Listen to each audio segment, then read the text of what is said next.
¿cómo diferenciarías el liderazgo tuyo y el liderazgo de otros hombres que pueden estar por ahí? Mira, para empezar, quisiera decir que a mí me cargan los estereotipos. Creo que hay hombres con mucha, o sea, como que si bien hay ciertas características que predominan en un género y en otro, menos que en otro y todo, creo que acá es muy malo los estereotipos, cada persona es única y irrepetible, y entonces como que a mí como que de repente no me gusta tanto esa cuestión, no, porque el liderazgo femenino es 1, 2, 3, 4, no, no me gusta tanto. Pero, habiendo dicho eso, disclaimer, hay ciertas cosas que yo creo que evidentemente las mujeres aportamos o se nota más cuando se aportan en los tipos de liderazgo. También volviendo para atrás, he sido bien inconsciente, no solo por tener 5 hijos, he sido bien inconsciente de mi propio liderazgo. O sea, ha sido poco estructurado, poco pensado. Una vez a mí me llamó una profesora, no, perdón, un estudiante del MIT que quería hacer un estudio de liderazgo conmigo, y yo le decía, pero ¿de qué me estáis hablando si yo no lidero a nadie?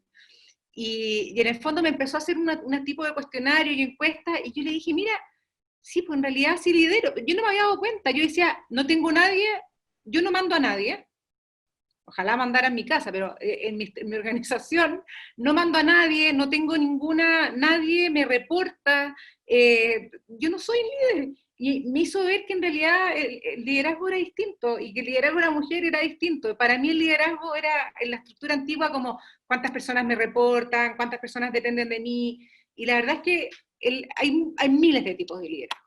Ahora, ese tipo de liderazgo como que quizás más distribuido, creo que es sin duda más colaborativo. Las mujeres sabemos, esto ya si volvemos como a la vida antigua o en lugares más apartados, la mujer sabe que depende de las otras mujeres de la aldea, entonces en ese sentido es un liderazgo más colaborativo. Creo que puede ser un liderazgo más cuidadoso de la forma, de los estados de las personas, pero me carga, como digo, el estereotipo, y creo que hay hombres que ejercen liderazgo muy cuidadosos también, pero volviendo a los estereotipos. Y también creo que un liderazgo regenerativo, en el sentido también como más ancestral. Creo que las mujeres tratamos, o sea, tenemos algo muy apegado a la vida, que obviamente los hombres también lo tienen, pero quizás lo tenemos más fuerte por el mismo hecho de la maternidad, y estamos siempre pensando en la vida, en dar vida a otros, en regenerar, y eso lo veo también en el tema ambiental. Y por último, quizás, acá haciendo mía la diapositiva que mostraste al principio, en que hablabas de las 5 defectos, y uno de ellos era la miopía, si no me equivoco, y el otro era la incoherencia. Acá yo tengo toda una teoría que no sé si es del caso comentar, pero yo creo que a la mujer le cuesta mucho más disociarse en el trabajo que al hombre. Y esto está estudiado, o sea, la mujer va a ¿De la trabajar casa o de las emociones o de qué? de todo, de la casa, de las emociones. O sea, tú sabes que un hombre puede ser un personaje en la oficina, quizás totalmente puede ser un padre de familia amoroso, o un hijo devoto de sus padres, pero como que por estereotipo llega a la oficina y puede ser una persona temible. Yo creo que a las mujeres nos cuesta un poco más eso, porque nos cuesta dejar atrás lo que somos como, y eso lo he visto divertidamente muy presente ahora en el trabajo, en observar a hombres teletrabajando, con los hijos que se aparecen por atrás, quizás colaborando más qué sé yo, con la crianza, con la teleeducación de los hijos, etcétera. Yo creo que sería bien interesante analizar si las decisiones que los hombres toman desde su casa versus en una sala de directorio lleno de testosterona son diferentes. Yo creo que sería bien, a lo mejor es una teoría, pero Pero me encantan las palabras que dices, ¿no? Regenerativa, más colaborativo. Aunque no te gusten los estereotipos, pero O sea, me gusta lo que escucho porque creo que eso es un liderazgo más femenino y hay hombres que pueden tener un liderazgo más regenerativo y colaborativo, pero por ahí va, ¿no? Y hemos pasado muchos años en un liderazgo más cortoplacista, más individualista, que conocemos todos el impacto que puede generar esto en sus extremos. Quizá, por ejemplo, que piensan las preguntas, agregar yo he aprendido cantidad de los hombres con los que he trabajado. He tenido la suerte de trabajar con hombres que me han empujado y que me han hecho darme cuenta de mis capacidades, y ese empujoncito quizás por crianza y por educación yo lo necesitaba. ¿Ah? Quizás por el país donde vivo, por qué sé yo, por todas las convenciones sociales, yo necesité un empujoncito de los hombres y lo tuve, así que yo soy muy agradecida del liderazgo masculino, y a su vez creo que el liderazgo femenino le ha enseñado cosas a los hombres. Yo soy full colaboración y full complemento en este tema, Muy solo bien. para complementar. Recibí una respuesta, creo que me escribió en privado y seguramente se equivocó, es de Esther, para la Julita. ¿Qué pasa si yo me reconozco como un buen líder, pero encontramos en el ámbito laboral esas personas tóxicas que impiden el trabajo, saboteadores? ¿Cómo proceder en esos casos? O sea, el ambiente nunca es inocuo y en realidad depende de lo que tú pones. Porque si vamos a pensar que nunca van a haber dificultades y todo es color de rosa, eso no es cierto. Pero depende de la impronta que tú le pongas. Tú determinas lo que quieres construir en la vida y tú marcas la cultura. Es tu presencia la que tiene que lograr sacar lo mejor de los otros, pero en los otros hay cosas maravillosas. Y entonces, con tu ser, con tu estar, lo logras. Lo que decía Josefa, en realidad, del vínculo del trabajo con hombres, por ejemplo, la situación es sumamente productiva. Entonces, creo que esta capacidad de entendernos con los otros, eso es lo que nos ayuda y lo que genera dinámicas interesantes. Un tema que es bueno de entender, que lo hace la mujer con más facilidad que el hombre, del concepto de la minga, el concepto del trabajo cooperado, el del trabajo que va saliendo de conjunto. Y es ahí donde tú impregnas la cultura, porque es ahí donde tienes la oportunidad de contactar con el otro, de ser como eres, de que el otro te vea, de verle al otro. Es un proceso continuo. En realidad, es la capacidad de dejarte ver, pienso yo. ¿Cómo solucionas que otros sean lo que sean? Ese es el problema de ellos. Tu problema es contigo, con tu capacidad de hacer las cosas de manera correcta, de poner ese color, esa tónica, esa impronta de tu ser. Ahí está tu responsabilidad. Me encanta y recordando el título de la invitación de la conferencia de hoy es Hazte cargo, no seas avestruz. Entonces, Sí, es verdad. como es pararse y desde este cuidado colaborativo, regenerativo, ¿cómo me hago cargo de otra manera? Y gracias por esto. Gastón, ¿alguna pregunta emergió? Sí. Mayra hace una pregunta para Josefa y dice, Josefa, me identifico contigo en la dispersión, me sucede mucho también. Y la pregunta concreta es, ¿cómo haces cuando te desenfocas para volver a tu línea? Uf, no sé qué decirte porque no lo logro siempre, pero yo creo que, a ver, acá hay un tema de ansiedad, que también los años te la van regulando, quitando. Eh, Creo que también hay un tema de foco, o sea, de tener de quizá, que no es bajar la ambición, porque tu propósito puede ser muy grande, pero que quizás quizás ese mismo propósito tú lo tienes que hacer muy concreto y hacerlo tan poderoso y tan redondo, como les decía, que nadie te saque de ahí, que nadie te cambie el tema. Ahora, obviamente no es fácil, o sea, yo, como te digo, o sea, estamos en la mitad de una pandemia, como ustedes saben, de Chile venimos además saliendo de una convulsión social que tuvimos a partir de octubre pasado. Entonces, uno dice, bueno, y todas estas cosas por las que nosotros trabajamos, son realmente tan prioritarias en un escenario tan cambiante después de la crisis social y después ahora en un escenario de pandemia.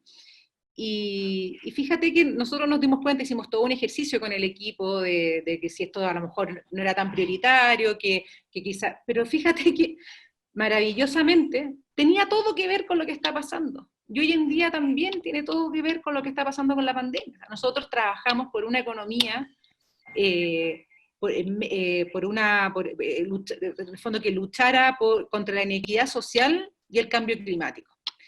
Y lo que ocurrió en Chile en octubre tiene todo que ver con la inequidad social. Y lo que está pasando ahora en la pandemia también tiene que ver con la inequidad social, o lo que va a emerger después de este diluvio va a ser seguramente una inequidad social aún mayor. Solamente baste pensar la diferencia de condiciones que estamos, si es que contraemos el coronavirus, según el lugar donde naciste, o la ciudad o el pueblo donde tú vives. O sea, ya ahí hay una inequidad feroz. Entonces, al final, la gracia de ese propósito cuando es redondo es que al final todo tiene que ver con todo. No es algo que está ajeno del momento histórico en el que te toca vivir, está conectado con lo que tú sabes, con lo que tú puedes, pero está conectado también con el momento histórico en que te toca vivir. Y yo creo que en este escenario de crisis, que no les gusta la palabra crisis, o de tanta oportunidad, las empresas tienen una oportunidad enorme, enorme, para ser agentes de cambio, y el tipo de empresa, ¿a qué queremos volver después de esto? Yo quiero volver, sin duda, a un tipo de empresa que esté metida en el tema de la inequidad social y el cambio climático, porque creo que van a ser cosas que van a salir de cajón cuando se acabe la emergencia emergente. Así que creo que tiene que estar relacionado con lo que está pasando en el mundo, un poco. No sé si te contesto. ¿Cómo tu propósito está impactando en la estrategia actual de tu empresa, de Cumplo? Bueno, yo aclaro que yo soy cofundadora en Cumplo, pero que hace un par de años salí de la plana ejecutiva y estoy solamente en el directorio. Pero nuevamente, o sea, Cumplo es una plataforma de economía colaborativa que busca los créditos más justos, más transparentes y más justos. Todo Cumplo nació del dolor de ver cómo, en el caso de las personas, recibían créditos muy poco transparentes y con tasas que no reflejaban su riesgo real. Y de ahí, de personas, por distintas razones que no es del caso comentar, fuimos derivando a pequeñas y medianas empresas, y hoy en día, imagínense cómo impacta. O sea, nosotros servimos a pequeñas y medianas empresas, que son las mismas que vienen desde la crisis de octubre, vienen bastante golpeadas, y ahora esta crisis les pega en el suelo. Entonces, como que más que nunca queremos que a esas empresas les llegue un capital. Nosotros nos vemos a veces como esos casos de cuando llega el agua al desierto. No sé si han visto documentales o cosas así, de esto que han hecho, por ejemplo, en las afueras de Jerusalén, que es todo un desierto, y han hecho unos sistemas de regadío maravillosos. Nosotros vemos a Cumplo como un sistema de regadío para las pequeñas y medianas empresas de Latinoamérica, que por alguna razón, que está explicada económicamente obviamente, no tienen un acceso justo al capital. Y eso va a producir que, pese a lo menos, por ejemplo, que en Chile el 80% de la mano de obra en Chile viene de pequeñas y medianas empresas, y sin embargo no representan más del 20% del Producto Interno Bruto. Entonces, eso tiene que ver también, la incapacidad de la empresa pequeña y mediana de crecer, de proyectarse, tiene que ver con la falta de acceso al capital. Entonces, eso relacionado con la pandemia de hoy somos doblemente necesarios y somos doblemente valiosos para la pyme. Entonces, lo bonito es que el propósito tiene que ser suficientemente profundo como para que vaya resistiendo estos cambios en la historia también un poco. Obviamente que se tendrá que ir ajustando, pero hoy en día más convencidos que nunca. Suficientemente profundo, amplio y grande, ¿no? Para mover esas montañas que necesitan ser movidas lo más rápidamente posible. Julia Elena, hubo un artículo creo que era en Harvard, enseñaba que las mujeres políticas han logrado enfrentar, resolver mejor esta crisis, estos desafíos del COVID. Entonces mi pregunta es, ¿por qué será? Y la segunda es, ¿qué has hecho tú en tu entorno, en tu empresa para mitigarlo, para transformarlo? Creo que el tema del liderazgo y el COVID a nivel político realmente va a ser un caso de estudio muy interesante porque habla de dos cosas. Una, la poca cantidad de mujeres que el día de hoy son presidentas alrededor del mundo. Y segundo, lo bien que esas mujeres lo han hecho en el tema del COVID. Y creo que es interesante porque tiene que ver algo con lo que decíamos hace un momentito sobre el tema de la maternidad, sea esta física o no. Esa actitud de crear, de recrear, de nutrir, por ejemplo, creo que está muy presente en la capacidad de resolver problemas y en el focalizar. Primero es la persona y creo que eso es algo muy importante. ¿Qué hemos hecho? Y eso creo que es lo que han hecho las grandes líderes. Han hecho además un ejercicio de comunicación transparente. Han reunido a la población, se han parado delante de la televisión o de los medios en general y han dicho lo que está pasando, tal como es, la gravedad que tiene. Y les han indicado con propiedad y con absoluta sencillez qué deben hacer las personas. Es decir, es asumir un liderazgo como te toca. El liderazgo no, por más que sea participativo, que eso es lo ideal, en un determinado momento te toca asumir un rol. Y no te puedes hacer el quite. Y eso es importante. Hay que decirlo y hay que hacerlo cuando corresponde. Y creo que eso han hecho las grandes líderes de estos países. Tomaron decisiones fuertes, cerraron sus fronteras antes que otros, no tenían muchos casos y generaron aislamiento. Reunieron a la población y le explicaron la gravedad de la circunstancia y la necesidad de que la población se acoja a la disciplina. Es decir, fueron muy claras. ¿Qué hemos hecho nosotros en la oficina? Intuitivamente, más o menos lo mismo. Nos reunimos todos y explicamos la gravedad de los hechos. Esta no es una situación sencilla. ¿Que la vamos a atravesar? Por supuesto que sí, sin lugar a dudas.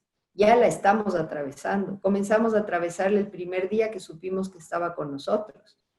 Pero con una explicación clara de lo que necesitamos hacer, las personas lo comprenden perfectamente y todos actuamos en conjunto, como un organismo vivo para ir hacia la solución y privilegiando la persona. La persona es lo más importante. Y en segundo, la sostenibilidad de la organización. ¿Y por qué? Porque la sostenibilidad de la organización también va en beneficio de la persona. Hoy día tenemos que cuidar más que nunca el empleo, la construcción de empleo y la economía. Cuando pase el problema sanitario, va a quedar el problema económico. Y como decíamos hace un momento, la necesidad de las microempresas, de las medianas y también de las grandes va a ser tremenda. Entonces vamos a tener que hacer un trabajo muy de equipo, muy juntos, muy claros, muy transparentes, muy alineados. Creo que eso es lo importante. Y aquí no es un tema de poder. Hay un artículo que está circulando que dice que en realidad la testosterona es lo que ha limitado la toma de decisiones más orientadas a lo que es más vital. Y probablemente es así. Entonces creo que lo importante es foco a lo que es importante. El poder viene luego. Solucionar, ayudar, apoyar, eso es lo fundamental. El resto está ahí. El resto se va a dar de manera natural.